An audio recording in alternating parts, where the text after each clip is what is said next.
ത്രിയേക ദൈവത്തിന് സ്തുതിയും. സുബോറോ വോയിസിൻ്റെ പുതിയ എപ്പിസോഡിലേക്ക് നിങ്ങൾക്ക് ഏവർക്കും ഹൃദ്യമായ സ്വാഗതം. ഒരിക്കൽ കൂടെയും നമുക്ക് ചേർന്നിരുന്ന ദൈവത്തെ മഹത്വപ്പെടുത്തുവാൻ ദൈവം നൽകിയതായ വൻകൃപയെ ഓർത്തുകൊണ്ട് ദൈവത്തെ മഹത്വപ്പെടുത്തട്ടെ. പ്രിയമുള്ളവരെ, ഇന്ന് ഞാൻ നിങ്ങളുമായിട്ട് അല്പസമയം ചിന്തിക്കുവാനായി ഞാൻ ആഗ്രഹിക്കുന്ന വിഷയം എന്ന് പറയുന്നത് പുറപ്പാട് പുസ്തകം അതിൻ്റെ 14-ാം അധ്യായം 11-12 വാക്യങ്ങളാണ്. ആ വാക്യങ്ങൾ പരിശോധിക്കുമ്പോൾ നമുക്കിങ്ങനെയാണ് അതിൽ നിന്ന് വായിച്ച് കേൾക്കുവാനായിട്ട് സാധിക്കുന്നത്. അവർ മോശയോട് പറഞ്ഞത്, മിസ്രയീമിൽ ശവക്കുഴികൾ ഇല്ലാഞ്ഞിട്ടാണോ നീ ഞങ്ങളെ മരുഭൂമിയിൽ ചാകാൻ കൂട്ടിക്കൊണ്ടുവന്നത്? നീ ഞങ്ങളോട് ഇങ്ങനെ ചെയ്തതും ഞങ്ങളെ മിസ്രയീമിൽ നിന്ന് പുറപ്പെടുവിച്ചതും എന്തിനാണ്? മിസ്രയീമ്യർക്ക് സേവ ചെയ്യുവാൻ ഞങ്ങളെ വിടുക എന്ന് മിസ്രയീമിൽ വെച്ച് ഞങ്ങൾ നിന്നോട് പറഞ്ഞ കാര്യം ഇതല്ലയോ? എന്തെന്നാൽ ഈ മരുഭൂമിയിൽ ചാകുന്നതിനേക്കാൾ നല്ലത് മിസ്രയീമ്യരെ സേവിക്കുകയായിരുന്നു എന്ന്. പുറപ്പാട് പുസ്തകം 14-ാം അധ്യായം പരിശോധിക്കുമ്പോൾ നമ്മൾ വായിച്ചു കേട്ട, അല്ലെങ്കിൽ 14-ാം അധ്യായം 11-12 വാക്യങ്ങളിലൂടെ നാം വായിച്ചു കേട്ടതാണ്. അതിൻ്റെ പശ്ചാത്തലം എന്ന് പറയുന്നത് ഇത്രയേ ഉള്ളൂ.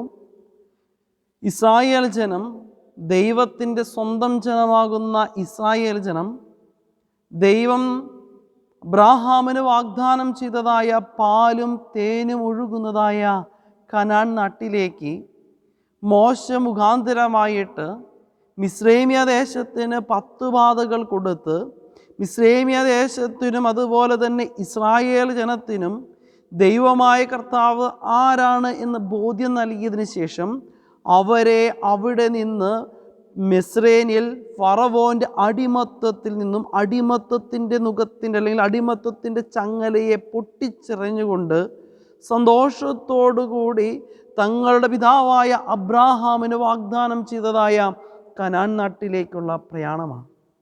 പ്രയാണത്തിൽ ഏറ്റവും ആദ്യമായി അവർ അഭിമുഖീകരിച്ച ഒരു പ്രതിസന്ധിയെയാണ് നമ്മൾ ഇവിടെ കണ്ടതായ കാഴ്ച. അല്ലെങ്കിൽ അതിനെ അഭിമുഖീകരിച്ചപ്പോൾ അവരുടെ റെസ്പോൺസാണ്, ആ പ്രതിസന്ധി കടന്നു വന്നപ്പോൾ അവരതിനെ എങ്ങനെ പ്രതികരിച്ചു എന്നുള്ളതാണ് നാം വായിച്ചിട്ടതായ വാക്യം. മോശയോട് അവർ പറയുന്നുണ്ട്, അവരുടെ മുമ്പിൽ അതിജീവിച്ചതാകുന്ന പ്രതിസന്ധി എന്ന് പറയുന്നത് ചെങ്കടലിൻ്റെ മുമ്പിലേക്ക് വന്നപ്പോൾ, ചെങ്കടലിൻ്റെ തീരത്തേക്ക് കടന്നു വന്നപ്പോൾ അവർ നോക്കിയപ്പോൾ ചെങ്കടൽ എങ്ങനെ മറുകര അല്ലെങ്കിൽ കടന്നുകൊണ്ട് തങ്ങളുടെ വാഗ്ദത്ത നാടായ കനാനിലേക്ക് കടക്കും എന്ന ആശങ്കയോട് നിൽക്കുന്നു.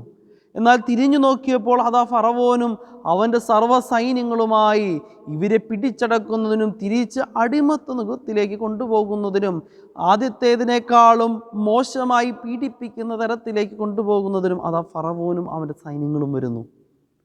അവിടെ പേടിച്ച് അരണ്ടുപോയി നിൽക്കുന്നതാകുന്ന ഇസ്രായേൽ ജനം, അവർക്ക് 10 മിസ്രൈമ്യ ദേശത്തിന് 10 ബാധകൾ കൊടുത്തപ്പോൾ ഇസ്രായേൽ ജനത്തിന് ബോധ്യം വന്നു ദൈവമായ കർത്താവ് ആരാണെന്ന്. പക്ഷേ ഒരു പ്രതിസന്ധി കടന്നു വന്നപ്പോൾ ആ ദൈവമായ കർത്താവിൻ്റെ ബഹുത്വത്തെ മറന്നുപോയവർ. അവർ മോശയോട് ചോദിക്കുന്ന ചോദ്യമാണ്, ഞങ്ങൾക്ക് മിസ്രൈമ്യ ദേശത്ത് മരിച്ചു വീഴുവാൻ ശവക്കല്ലറകളില്ലാഞ്ഞിട്ടാണോ ഞങ്ങളിവിടെ കൂട്ടിക്കൊണ്ടുവന്നത്? ഞങ്ങളെ കൊന്ന്, അല്ലെങ്കിൽ ഞങ്ങളിൽ പ്രധാനികളായിട്ടുള്ളവരെ, അല്ലെങ്കിൽ ഞങ്ങളിൽ പുരുഷന്മാരായിട്ടുള്ളവരെ പലരെയും കൊന്ന്, അല്ലെങ്കിൽ ഞങ്ങളെ ഇവിടെ നിന്ന് പലപ്പോഴും പട്ടിയെ അടിക്കുന്നത് പോലെ അടിച്ച് ഞങ്ങളുടെ ജീവിതത്തെയും ഞങ്ങളുടെ ശരീരത്തെയും ഇല്ലായ്മ ചെയ്യുന്നതിന് വേണ്ടിയാണോ മോശയെ ഞങ്ങളെ ഇവിടെ കൂട്ടിക്കൊണ്ടുപോകുന്നത്? ഞങ്ങളെ ഇവിടെ കൊല്ലിക്കുവാനാണോ മോശയെ കൊണ്ടുവന്നത് എന്ന് ചോദ്യമാണ്. അവർ പച്ചയ്ക്ക് ചോദിക്കുന്ന ഒരു ചോദ്യമാണ്. നിങ്ങളും ഒരു കാര്യം മനസ്സിലാക്കണം, ദൈവമായ കർത്താവ് മോശയെ വിളിച്ചു വേർതിരിച്ചു. അവൻ 40 വയസ്സ് വരെ കൊട്ടാരത്തിലായിരുന്നു. 40 അതിനുശേഷം ഉണ്ടാകുന്ന 40 വർഷം ആടുകളെ മേയ്ക്കുന്നവനായിരുന്നു. അതിനുശേഷമാണ് അവൻ ഇസ്രായേൽ ജനത്തെ നേതൃത്വം നയിക്കുന്നതിന് വേണ്ടി ദൈവം നിയോഗിച്ച് അഹ്റോനോടുകൂടെ പോകുന്നത്. അപ്പോൾ അപ്രകാരം ദൈവം നിയോഗിച്ച കാര്യങ്ങളെ ഉത്തരവാദിത്വത്തോടു കൂടി ചെയ്തതായ മോശയുടെ അടുക്കൽ വന്നുകൊണ്ട് ഇസ്രായേൽ ജനം മോശയോട് ക്രൂരമായ രീതിയിൽ സംസാരിക്കുന്നു. ആ ക്രൂരമായ രീതിയിൽ സംസാരിച്ചപ്പോൾ ഇത് സംഭവിച്ചെന്ന് ചോദിച്ചപ്പോൾ മോശ തകർന്നു പോകുന്നൊരു അനുഭവമാണ്. മോശയ്ക്ക് വേറെ പ്രതീക്ഷകളൊന്നും ഉണ്ടായിരുന്നില്ല. മോശ ദൈവത്തോട് പ്രാർത്ഥിച്ചു. ദൈവത്തിൻ്റെ സന്നദ്ധിയിൽ അവൻ മുട്ടുമടക്കി ദൈവത്തോട് അവൻ അവൻ്റെ വേദനയെ പകർന്നു കൊടുത്തു. നമുക്ക് കാണുവാനായിട്ട് സാധിക്കുന്നു. അതിനുശേഷം സംഭവിച്ചത് അത്ഭുതമെന്ന് പറയാൻ സാധിക്കില്ല, അതിനേക്കാളുമൊക്കെ വലുതാകുന്ന ഒരു ചരിത്രമാണ് ഇസ്രായേലിൽ സംഭവിച്ചത്. അവർ ആ ചെങ്കടലിൻ്റെ മുമ്പിലേക്ക് കടന്നു ചെന്നപ്പോൾ ആ ചെങ്കടൽ രണ്ടായി പിളർന്നു പോകുന്നു. അവരെല്ലാവരും ചിന്തിച്ചില്ല ദൈവം അവർക്ക് വേണ്ടി ഒരുക്കിയിരുന്ന രക്ഷയുടെ വഴി. അവരാരും ചിന്തിക്കുന്നതിനപ്പുറമായിട്ട് ദൈവം തമ്പുരാൻ അവർക്ക് രക്ഷയുടെ വഴി ഒരുക്കുന്നു. ആ ചെങ്കടലിനെ അവരെല്ലാവരും മറികടക്കുകയും അതുമാത്രമല്ല ആ ഫറവോനെയും അവരുടെ സൈന്യത്തെയും ദൈവം തമ്പുരാൻ അവിടെ ചെങ്കടലിൽ മുക്കിക്കൊല്ലുകയും ചെയ്തു.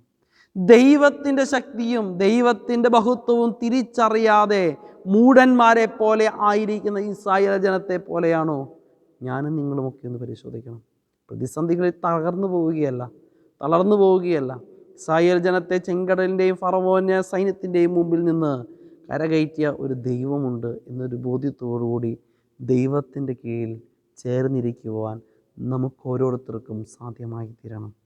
അവർ ചോദിക്കുന്ന ചോദ്യങ്ങൾ എല്ലാം നിഷ്ഫലമാകുന്ന ചോദ്യമായിപ്പോയി. മോശയോട് ചോദിച്ചത് എന്താണ്? ഞങ്ങൾക്ക് മിസ്രൈമ്യ ദേശത്ത് മരിച്ചു വീഴുവാൻ ശവക്കല്ലറകളില്ലാഞ്ഞിട്ടാണോ എന്നാണ്. പക്ഷേ ദൈവം അവരവിടെ മരിച്ചു വീഴുവാനല്ല വിളിച്ചു കൊണ്ടുവന്നത് എന്ന് അവരെ ബോധ്യപ്പെടുത്തുകയാണ്. പ്രിയമുള്ളവരെ, നമ്മുടെ ജീവിതത്തിലും രക്ഷയുടെ മാർഗം തമ്പുരാൻ തുറന്നു തരും. തമ്പുരാനോട് ചേർന്നിരിക്കുവാൻ നമുക്ക് ഓരോരുത്തർക്കും സാധ്യമായി തീരണം എന്നുള്ള കാര്യം നിങ്ങളെ ഓർമ്മിപ്പിച്ചുകൊണ്ടും ഉദ്ബോധിപ്പിച്ചുകൊണ്ടും വാക്കുകൾ ഉപസംഹരിക്കട്ടെ. ദൈവതിരുനാമം മഹത്വപ്പെടുമാറാകട്ടെ.